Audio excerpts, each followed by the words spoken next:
and you'd see her there sat and looking through pages of like Vogue, American Vogue and French Vogue, and you go like, we're in the desert. Are we talking Gen Z? No, the 20-something, they're hustlers. I'm gonna say yes to everything. Yeah. I don't know if you ever watched the movie The Yes Man. I was literally that, yes, yes, yes. It very, very, very much and has to celebrate Middle Eastern talent. To be part of like this group of rebels who want to create a change on a cultural scene, and they don't care about someone filming them. They don't care about someone taking pictures of them. They want it to be very sort of behind the scenes sort of situation. Before we dive into today's episode, we want to take a moment and thank Halm Collectives, the stunning space that hosts season 2 of the Design Pod. From its beautifully designed interiors to the energy it brings, Halm truly reflects the creative spirit behind our conversations. We are grateful to be recording in a space that feels so aligned with our vision. More than just a location, Halm Collective is also a home to a reformer studio, a private boutique gym, and a charming cafe. A full experience built around design, wellness, and community. Thank you guys from Halm Collective for making this season possible. Hi Valeria. Hi Shad. How are you? Good, good. It was a good week. It was a good week? Yeah, it was a good week. Valeria, don't we indeed have a very interesting person with us today? Absolutely. Sultan Al Darmaki. Correct. Thank you. Very, very interesting person. He is an Emirati entrepreneur, a visionary, a movement maker. Oh, wow. The founder of 1833, Yep. which is a members-only club, and it bridges the movement between creativity world and entrepreneurship and leadership. And you create beautiful collaborations. We do. Sultan, thank you so much for being here today. Thank you so Thank much you. for having me. Amazing I to really have you. appreciate it. Yeah, we're looking so much forward. And as you all know, we are sponsored by Halm Collective, Yeah. this beautiful villa on Jumeirah Beach Road. So pop by if you haven't been here. Everyone is welcome, yeah. Sultan, let's dive in a little bit in who you are and Right your away. background. Yeah, you have a very interesting story from Al Ain to London Oh, to Italy. okay. You guys did your research. You've didn't been you? everywhere, yeah. We did. You started, I believe, maybe not started your career, but you were in footwear design. And then you decided to change your creative identity and went into creative consultant. Yeah. How did that come about? I mean, I feel like I did a podcast a few months ago, and the gentleman who is one of my close friends and an advisor at 1833 asked me the same question, and I said, one day I will write a book about my life, because if anyone have done it all, I have definitely done it all. I worked at a sovereign wealth fund company. I worked as a shoe designer. I was a diplomat. I consulted A man of many hats. consulted and for talent. fashion brands, and now 1833 members club. So I've done it all, and I think that I never liked the idea that you are born to do one thing only. I thought that that was very limiting, and I do have quite a big personality when it needs to show up, but most of the time I'm very, very quiet. You saw me when I walked in. Yes, I don't talk much. But I thought that, we have this entire beautiful universe, and I wanted to try it all. So I started my career at Mubadala, and I started as a comms executive, and probably one of the best experiences I've had in my entire life. Full love and respect to Kate Triggs, who was the director of comms at Mubadala at that time. Her approach to communications was very different. It wasn't you do branding and that's it, or you do a specific sort of vertical within communication and that's it. It was a very holistic approach to learning how to be a comms person. And I'm very grateful for that, because she taught me everything from A to Z. Post Mubadala, I was actually seconded to London by Mubadala, and it's funny because I went to a boarding school in London very, very briefly, and I was like, this is not going to work. Take me back to Al Ain. And I actually literally take me back to Al Ain. And I literally went back to Al Ain very, very quickly. And in my head, as a teen, I said, I'm happy to live anywhere around the world. I'll never move to London. period.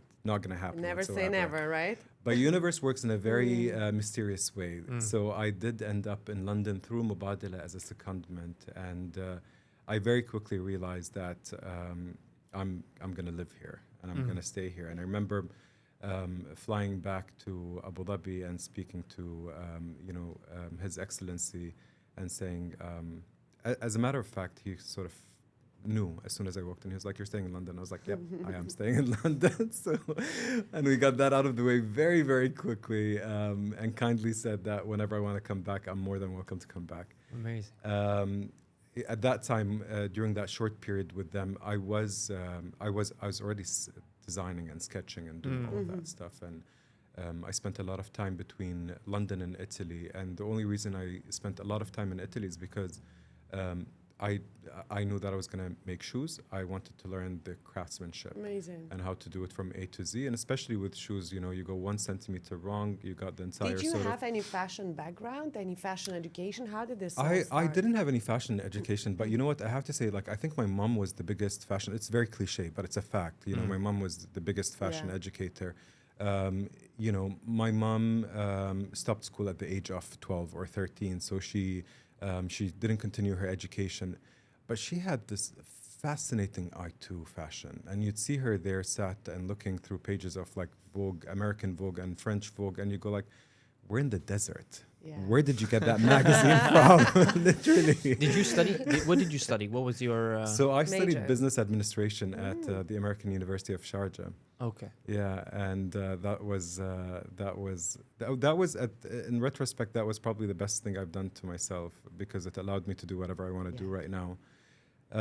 So no, my mom was the biggest inspiration, and I just spent it in the factories learning how to make it, and Darmaki happened, and very quickly. As a matter of fact, I didn't tell my family about it. I kept it very hush hush.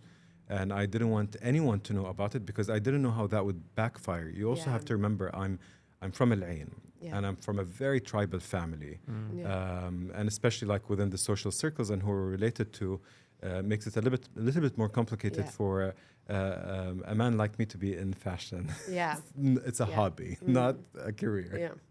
So I kept it hush hush. It doesn't happen just in Alain. I think it's pretty much like a worldwide thing. It happens thing, worldwide, guys. for sure. No, listen, living in London, I've also heard Yeah. stories from my English friends who their family had issues with them going into fashion.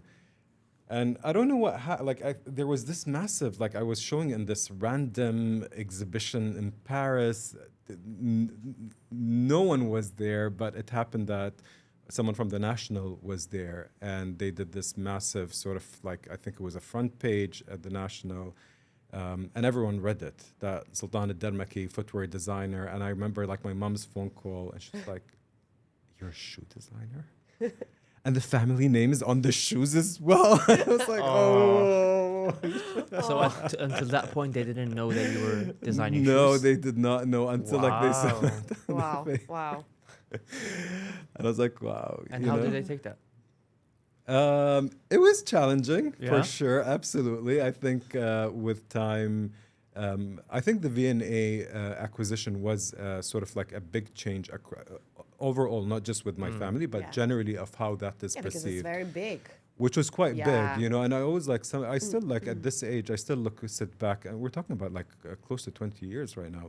I sit back and I say, how did a man from the desert end up in London, and his work end up at the V&A Museum? Yeah. It's still I was like, this is a joke. It's a mind-blowing. It's a joke. It's a really, but it's amazing. I'm very happy that happened, and I think that changed the mind of a lot of people. You must be proud, no? I'm very, very proud. I'm very, very proud. It's funny because when people ask that question, you go okay, because it's amazing to be recognized. It's a fantastic achievement. Yeah. But yeah. What influenced you? In the 90s, as you said, coming from the desert, basically, not having a lot of This is a title background. for the book, guys. Now that we're saying that, Coming from the honestly. desert, that's literally what's going to be. But it's so interesting, and it always fascinates me that when I say that 50 years back there was nothing here, Yeah. and then you look out the window and you see what you see. It's Yeah. Very incredible. hard to comprehend, for sure. Yeah. It's incredible. Yeah. Me coming from Sweden, we come. Our culture dates, before the Vikings and Italy. We have a lot of cultures in Italy as well. So Yeah. it's so interesting. Well, what inspired you, as a little boy until, moving to London and all of those countries? I think it's just the same way I approach career in a way. I just thought that it was too small for me and I wanted to explore and just be. Literally just be with no restrictions, with no someone telling you what to do and what not to do. I just really wanted to be and figure it out by myself without anyone telling me what's right and what's wrong. And I think the move to London was necessary in my life because it also completely changed me as a human being. But it's funny because everything is tied to each other. I think my journey in London led me to what I'm doing right now. The struggles,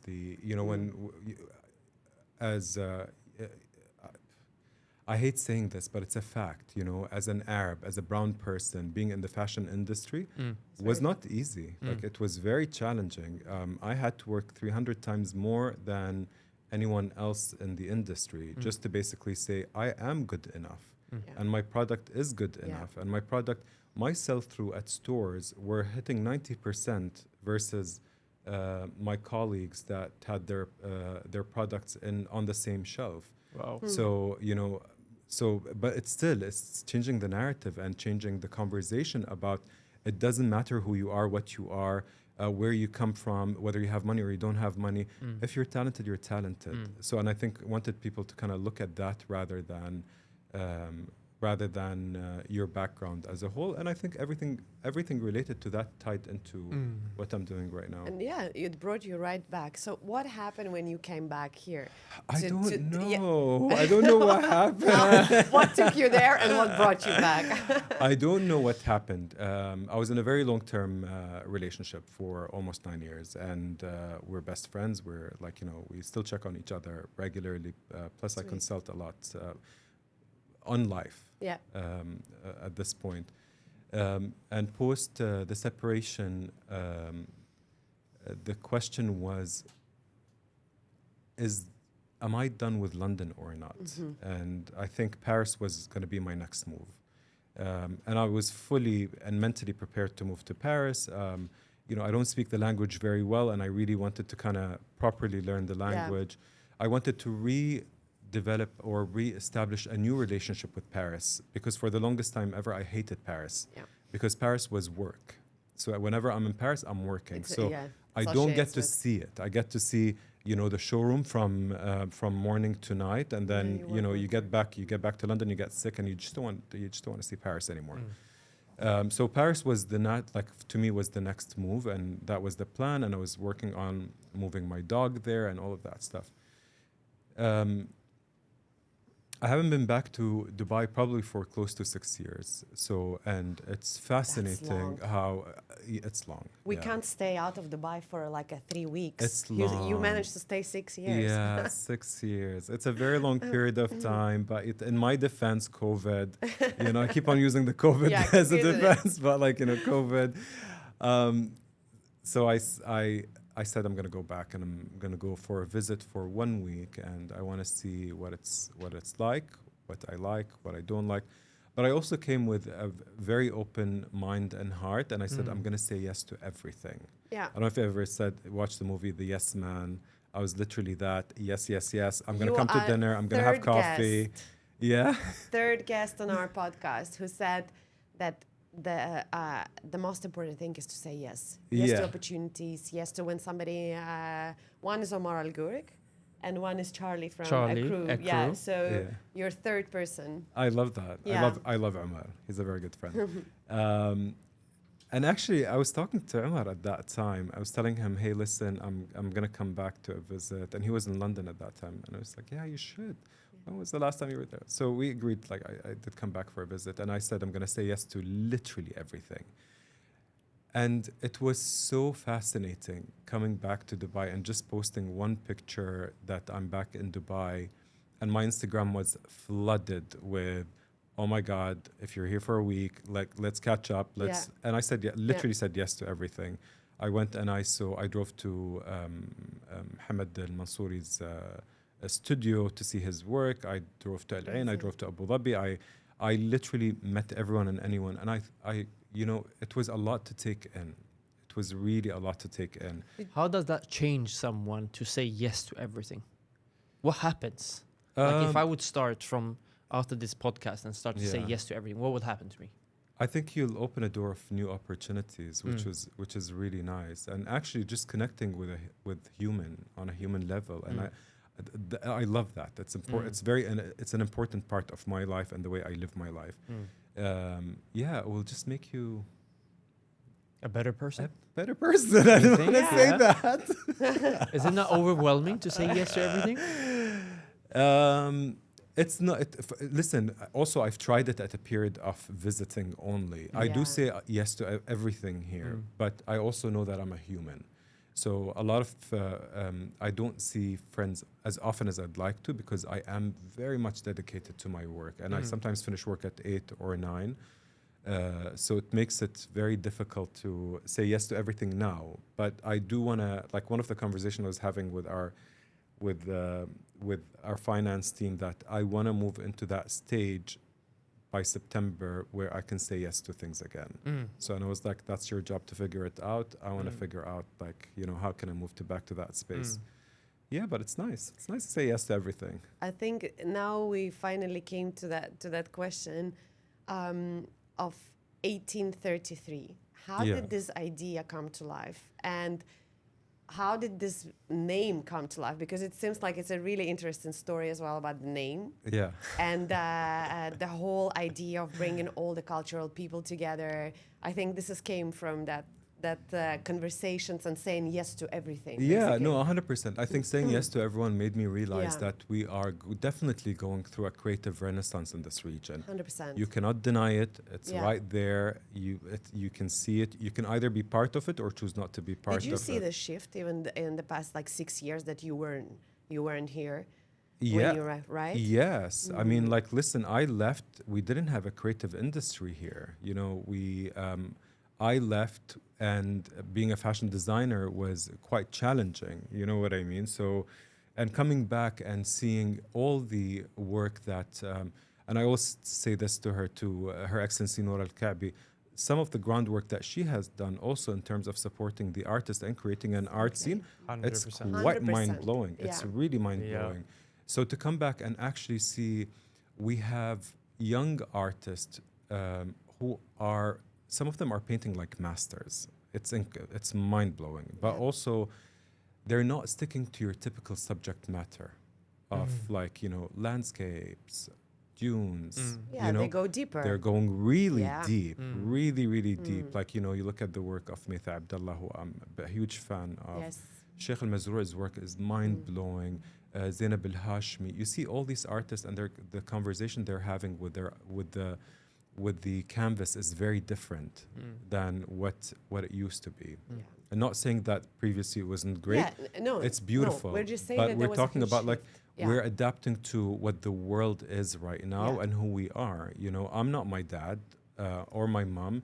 I'm a completely different person with different thought process and ideologies and values and a different generation. So the way I'm going to present my work is very different.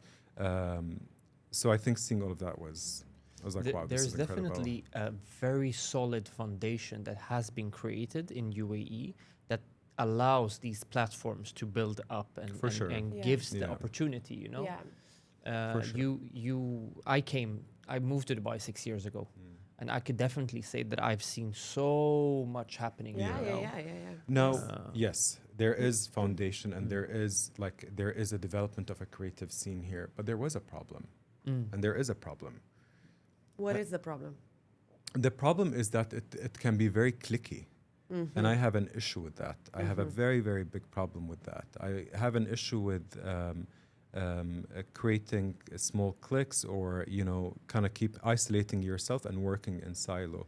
I think working in Europe and in London, we supported each other in every way possible. I remember when I had my showroom, I had this footwear designer called Gio. He'll call me, he'll be like, who are the buyers that are coming to you? And I'll be like, 1, 2, 3, 4, 5 buyers are coming to my showroom. Who's coming to your showroom? And he'll name them. And I was like, okay, so I'll send those to yours and you'll send them to me, and we support each other. It was incredible. And we all win. We literally all won in that situation. And I felt that here I came back, and I think because of the very fast-paced development of it, it felt very cliquey. And I thought it was very problematic in the long term. Hence, that's why we did 1833. And we just wanted to kind of bring people together and tell them it's okay to support each other. Yeah. You'll still win, and I will We're stronger win, together, and we're yeah. stronger together, because what you offer is very different than what I offer. And it's okay. So it's slowly sort of like changing that mentality. And it's beautiful to see it at 1833 and see how how people are working with each other right now and supporting each other. You know what else came to my mind now? That when I moved here, a decade back, people still weren't proud to say everywhere that you are from the region, and that's what we do, and we are this and that. But now... Yeah, there's a shift. It's a huge shift. There's a shift, and this is a shift of a new generation. Yeah. This is a shift of voices to say that, oh my God, here we are, and we are as equally good, and we are doing this, and we are doing this, and we have all kind of, we cover from business to art, we cover it all. For sure. I think there is definitely a shift also from a consumer behavior. You'd see people wanting to buy more local products versus international product. Yeah. And to me, because I was in the retail industry and the fashion industry, that was a challenge back in the days, because people always thought of like international brands as a status thing, symbol, or whatever it is. And so local did not necessarily get the love and the support. But right now, it's the other way around. Like you'd see, people buying more local brands, and they'll be very proud that they're wearing local brands rather than like international brands. And it does actually make me so happy, because we've all longed for this moment to happen, and it's happening right now. So tell us a little bit, jumping back for 1833. Tell us, how did this idea come to life, and the name and the idea. What does it mean, 1833? What does it mean? Okay, so 1833 is the year the first tribe moved to Dubai. And we felt that it made sense. We thought, it's inspirational. Also, it's a continuation to whatever economy vertical they're building, we're building as well, but within the creative industry itself. So that's where the name came from. Initially, it was going to be named something very different. It was going to be based on the location where we were planning to open our first space. But then very quickly, we know that we want to scale 1833 across the MENA region.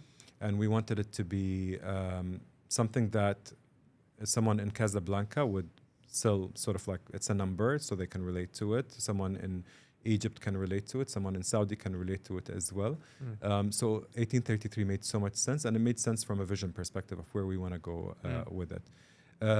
It started with on a couch at a 25-hour hotel where I was living when I first moved here with a friend of mine.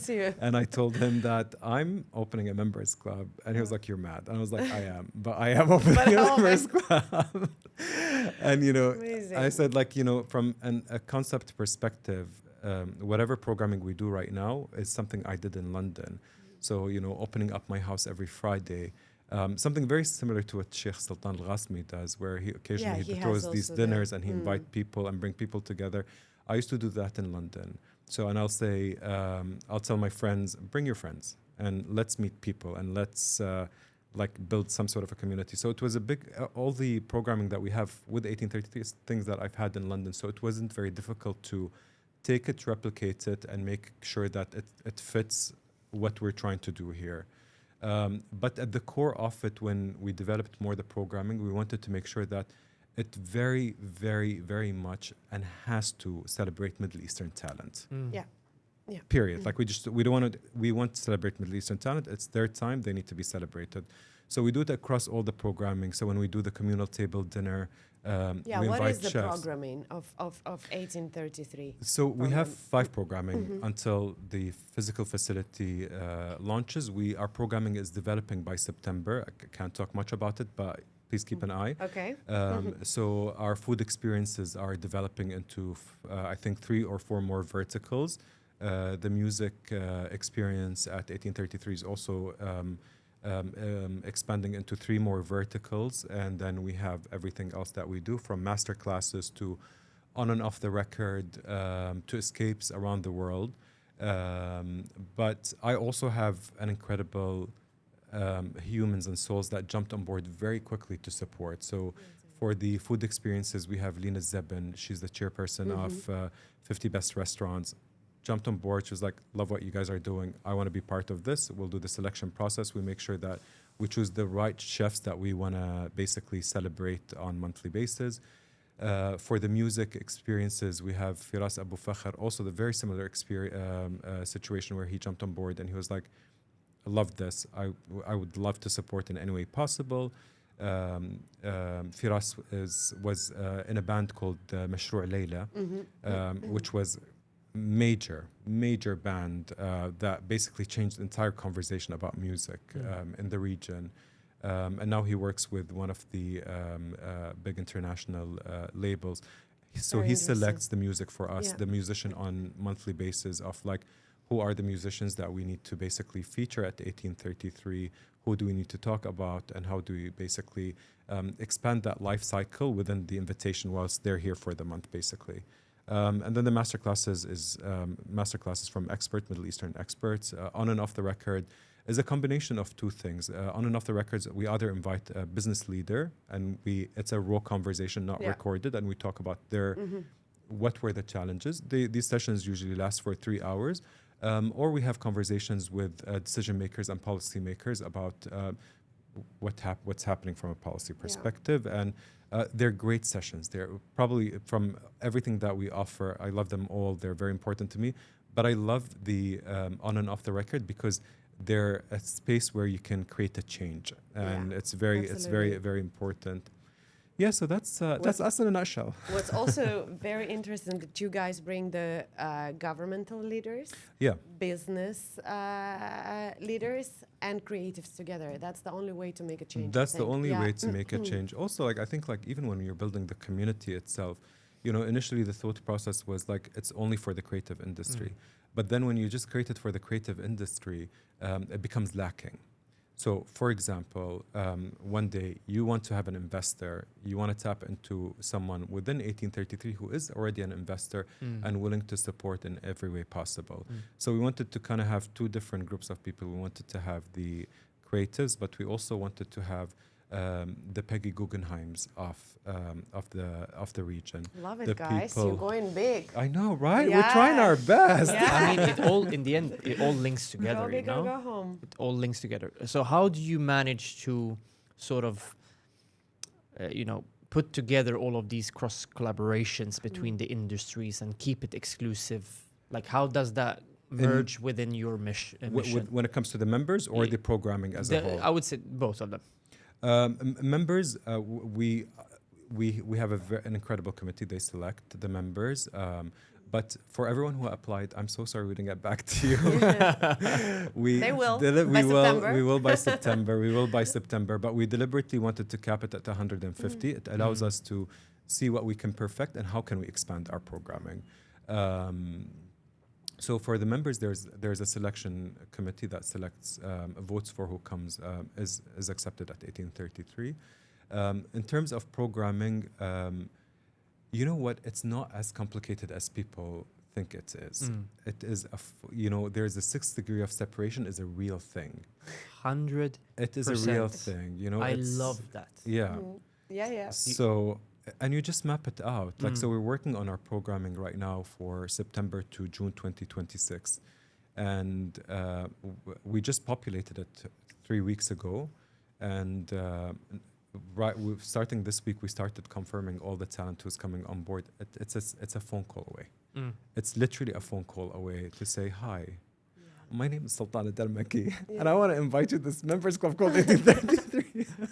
There was a Swedish TV show that actually tested this 6 degrees of separation. It works. And it's incredible. And it was these two guys, and they started out of nowhere. Like one episode, they starts in the middle of Mongolia, and they speak to this lady that lives in a hut, and it leads them to John Travolta. Yeah. Like, it's incredible how it actually works. It works. Very We were having interesting. dinner yesterday, and we at the dinner, the host was like, I'm going to invite this director to come and speak at one of your on and off the records, and I was like, sure. And she named the director, and she named the film that the director made, and I was like, 100%. I mean, how can we make it happen? Do you want to give me his number? So it is a 6 degree separation. And I think I come from the school, if you don't ask, you don't get. And rejection does not freak me out or scare me. You can say no to me. I'm not a porcelain doll. I'm not going to break. Yeah. I'd actually appreciate you saying no to me. And being candid rather than saying, let me get back to you in a week time. Like getting back to me in a week time means that, you don't want to do anything about it. So I ask. If I want something, I will pick up the phone. Yeah. Because guess what? I will return that favor. And I'll make sure that I return that favor tenfold. So I don't mind picking up the phone and saying, hey, listen, I'd like to invite X, Y, and Z. Don't have any relationship with them. Do you know who may know them, or do you know them that you'd be able to introduce me to them? Because again, everyone benefits in the end of the day. Everyone benefits. It's such a beautiful initiative, and this is also a little bit the reason for why we started to create, I mentioned that to the Sultan podcast. as well, We wanted to show, even though none of us are from the region, but we saw so much potential. There is, and we just really wanted to give them sort of a small platform or like a podium to 100%. share their Listen, stories. I'm very pro all the communities that are coming up right now, and it's important for it to exist. We need them to happen. We need more of these communities. I'd like more. I would love to see more of 1833. That would bring me so much joy. If we're all working towards a specific purpose of basically bringing people together, then why not? But give them a purpose as well. And I think that's what we do at 1833. Yeah, we say we are a members club, and we're very selective about who comes into 1833. But we also give them purpose. One, we allow them the space to network, to basically get to know each other, not as your typical, what we understand of networking. We network while we're dancing. We are networking at a table dinner. We're networking and we get to know each other, and we're building something beautiful. But also promise them that, whatever we do, we would pull you back into it. And that falls into our 1833 advisory. Any project by government, any project by brands is always pitched out to the right talent for them to come and say, yes, you're paying a membership fee, but you're the perfect talent to actually deliver this project. So why don't you come on board and support us with delivering this project? Sultan, what's the most unexpected collaboration between two completely different industries that you guys have put together in 1830? Oh, don't put me on the spot. I'm not good with stuff like that. I've crossed my arms as well straight away. I'll talk about Mosul Mazrou'i and Mosul Matroushi a little bit, but I think one of the things that I really loved, it's fascinating to see the different generation within 1833. And I'm telling you, those 20-something, they are incredible, and I love it. I really, really love it. And you'd see some of them who probably just not our generation, huh? No, not millennials, no, that's ours, not, because I think we were programmed to operate in a specific way. Yeah. These young kids, I love them because they keep me young, and they keep my mind and thoughts so fresh and young, and they always challenge me, and it's incredible. But they I know a couple of them who basically probably secured at least 10 accounts within 1833. And I love that, because that's the reason why we have 1833, for you to meet the right people to basically secure accounts with them and basically build your businesses. And I think our generation is more of oh, I'm so shy, I'm not going to. Yes, and you go, go. Definitely. That's why I'm putting you next to someone. Go talk to them, go do something, So I think from not a collaboration, but more of just from an anthropological perspective, just observing how the different groups operate with each other and how one would actually go and secure something more than the other. I think our collaboration with Moza Al-Matrushi was interesting. We a hospitality group reached out to us in Ramadan and said, we want to throw a dinner, and we were like, we're not that type of advisory. I was like, unless we do something meaningful and has an impact to an individual or a community, we're not going to do it. And the money needs to be good as well, which is a fact. So we did something with them, and we said, okay, well, let's do this. I was like, with the suggestion, we'll do it for the fashion industry in London. They're all good friends of mine. We'll invite them all the creative directors. We'll invite the people within the creative industry. But we will fly Moza Al-Matrushi, and she'll cook for them. She'll be the chef for them, and she'll do something that is quintessential Emirati food.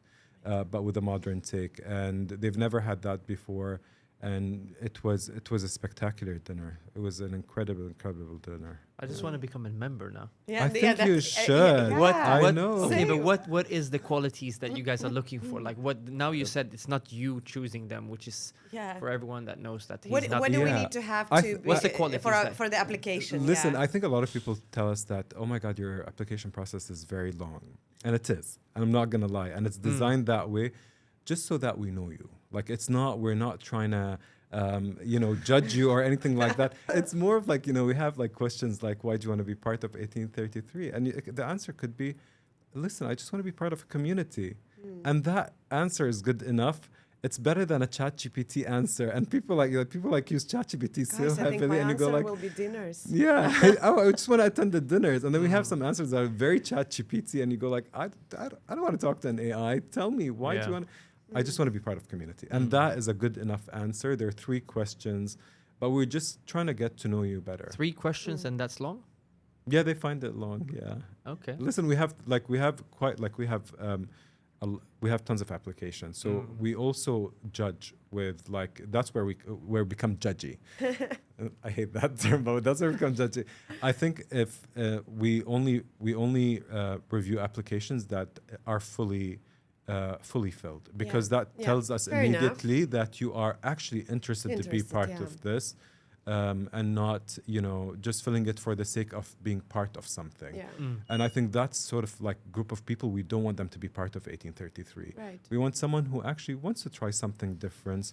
We want them to be part of like this group of rebels who want to create a change on a cultural scene, and they don't care about someone filming them. They don't care about someone taking pictures of them. They want it to be very sort of behind the scenes sort of situation. And listen, a year into it, you go to these spaces, and none of our members, very hardly members would pick up their phone to take a photo and like say, because they're just there. Involved there. They're just there, present in the moment, meeting the people, having fun, having like food, having a drink, doing all of that stuff, and knowing that no one is worried that their photo is going to be taken. We also have strict rules about photography. So like with our live sessions, you're not allowed to take photos, because I want my member of a specific nationality to be able to come and have fun and dance without worrying that someone is taking a photo of them. So that leads to my next question. You've mentioned that your next step is the venue, right? Venue to host your members, venue where you can have like a nice F&B outlet. Correct. So which means you guys expanding into a hospitality business as well. 100%. I think one can't deny the fact that 1833 is a hospitality business. It is, but like we're a hospitality business with a purpose, with something to create from a change perspective. I think before the house, we have our app coming out in, I think, mid-July or August, and our app becomes a point where people can meet, not necessarily physically, but online, and the app would suggest to, for example, Maryam meet Muhammad, you guys, it's like a swipe left sort of situation. That's very interesting. But for business. For business. I was about to say, you're literally covering all the... Listen, my biggest dream is for someone to fall in love at 1833. I have no idea. I was like, I'm here for the romance. I want that to happen one day. I want someone to say like, Yeah, I met my partner from 1833. I'm Why sure you not? have it curated club. Like it's a good I'm, actually place to. I'm working on it. I'm working on it. So the app is our next step that's coming out in mid-July, August, and then we're very heavy on the fundraise right now for Yeah. the physical space. The physical space is very similar to any other member club institutions. It's a space where we want people to come and call it their home in a way, and they want them to come and work there, have lunch, take their meetings, go to the pool, chill. So we're working on a facility that would be no more than probably five floors. It will have a wellness center. It will have an F&B, a restaurant, which is going to be an extension of the communal table. Can't talk much about it, but I'll share it in due course. Then we have the speakeasy on the top, which is very much a diner where people can work at the diner and, have their, basics, burgers, hot dogs, stuff like that. And then if you are very adventurous, you can be at the pool on the rooftop and work from there. And Don't we all love it? yeah, and we don't want anyone to leave. We want them to come and really use that space and make a life out of it. We don't want it to be the stiff, obnoxious. Yeah, It's but not again, us, yeah. it's going to be members only. It's going to within be the members community. only. Yeah. Yeah. It will be members only. And the only reason is because we want to build this community. Yeah. And we want it to be a real, proper community. I want you to walk into like the F&B space and see someone that you want to work with. And, you eliminate the 6 degree of separation and they're sat over there and you can just walk up to them and have a conversation. I just became a member, you heard? Yeah. Okay, talking about scale, you said that you wanted to be bigger, expand into the MENA region, but are we looking maybe also at the vision of being globally expanding, or you feel like the MENA region is... I care about my people. Yeah. So I care Amazing. about the Middle Eastern. So I think like our expansion plan for the next 10 to 15 years, pushing it to 15 years, is the MENA region. It's very important to us, MENA and North Africa. So like we are thinking of like Riyadh and Jeddah makes so much sense for us because we have tons of applications from there. Casablanca makes sense for us because of the creative movement. Yeah, it's a Egypt makes sense for us from the creative movement. Bahrain makes so much sense because the creative... I don't know if you guys have ever been to Bahrain. Yeah. I haven't. If you haven't, you need to. Layali al-Muharraq, I would love December, mad. It's beautiful. Lebanon. So Abu Dhabi, coming back to Abu Dhabi later on, I think these cities make more sense to us. Would I love to have at one point a summer house for our members that they can escape to? Yeah, absolutely. Wherever that is in Europe, but generally our focus is MENA region right now. Amazing. Yeah, that's very exciting. Is there any collaborations that you guys planning in the future? Oh, collaborations wise, from an advisory perspective, there are talks about a few things. Maybe once they sort of materialize a little bit more. I think the thing that I'm very excited about towards the end of the year, like the next few months, and honestly, to everyone who have applied to 1833, please forgive me, but I'm doing it for the right reason that I didn't open it up. He really feels sorry. Yeah, I read it up. You will get more applications after that. Inshallah. Yeah. Well, I'll take that. Well, 2 more for Yeah. I'm already a member. What are you talking about? Yeah. Good for you. I mean, I look forward to basically for it to become like that 500, 1,000 members. And, as much as I could have done that from day one, I also come from a school of slow and steady wins the race in everything in life, whether it's in, if I'm dating someone, slow and steady wins the race. If I'm, building a business, slow and steady wins the race. So in everything related to my life, it needs to be very, very slow because we're getting to know each other. And that was my relationship with 1833. 1833, we're dating. We're just trying to figure out what works, what doesn't work, and how do you basically expand it. And that's why we limited we capped the amount of members. But I think the one thing that I'm so excited about, and I was telling the finance team today, is that I cannot wait when it becomes like, can you imagine throwing dinners for 500 people? Yeah, that's huge. That would be huge. fun. But that's very Yeah. Arab way here. That's You guys very bring it Arab on. way. So I think like opening it up to all the members by the end of the year, that's what I'm looking forward to. Yeah, this is super What exciting. keeps you inspired, Sultan? In all of this, it's a fast-moving, industry and business, and you say you want to keep it slow and steady, but the surrounding is not really. And the region is developing so fast. Fast, yeah. We hardly can keep up Are with you- all the new things. Are you afraid of losing or missing out, or No, missing No. out with what? missing out in the terms of that the pace around you goes very fast, and then if you do things, Let me put it this way. yeah, Anything around us, 1833 is going to do the opposite. okay, In the nice. sense that if it's going to be fast paced, we're going to take it slow. Okay, Yeah. Everything will be quite the opposite, Mm. and try to make people more rooted and grounded. If anything inspires me, and I know this is going to sound cliche, but I promise you it's really not. But when you actually go to these dinners or the talks and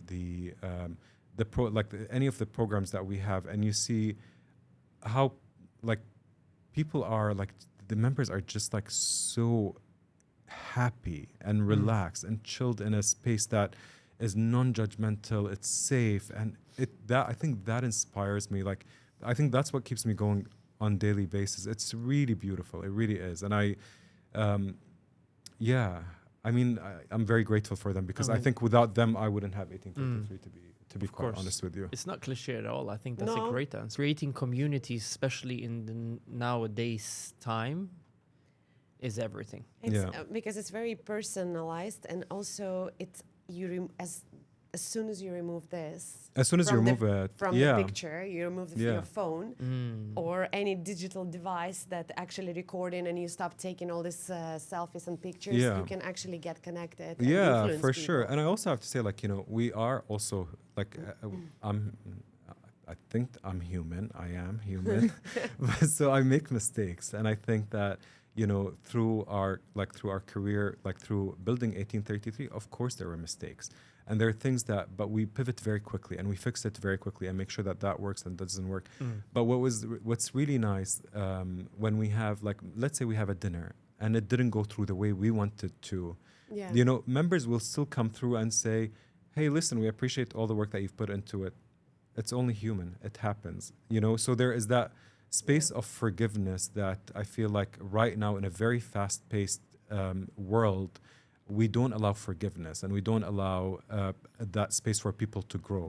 And to have these people say, like, we're here, we're going to grow with you, I think that's it's incredible. Yeah, I think it's because no one really sees the work that's been done, because the only thing we do is taking a picture. Yeah, That's, right? That is the reason. Yeah. That is the actual reason Yeah.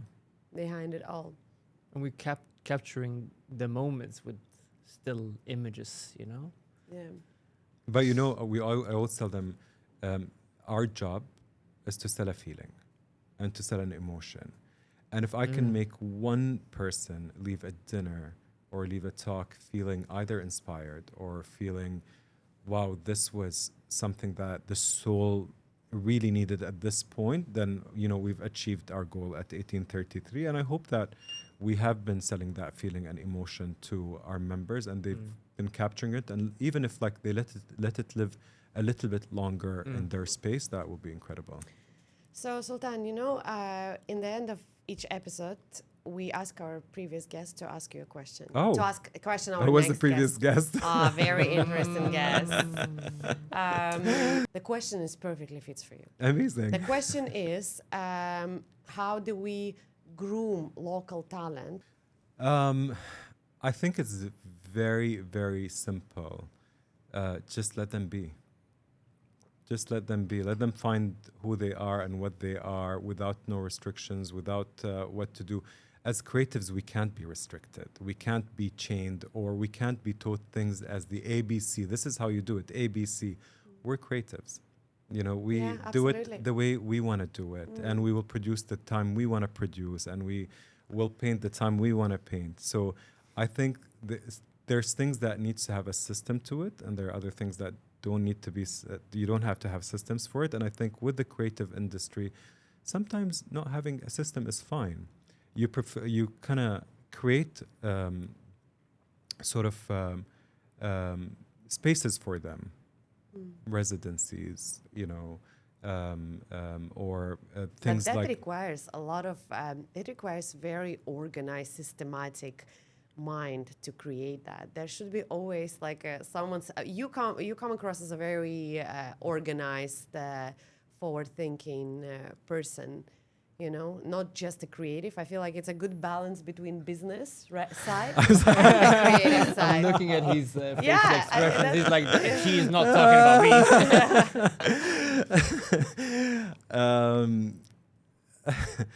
No, I think I am organized. I'm very specific, but I could do 3 hours work in 20 minutes and then do something very, very different. Like I can jump from one topic to the other very, very quickly.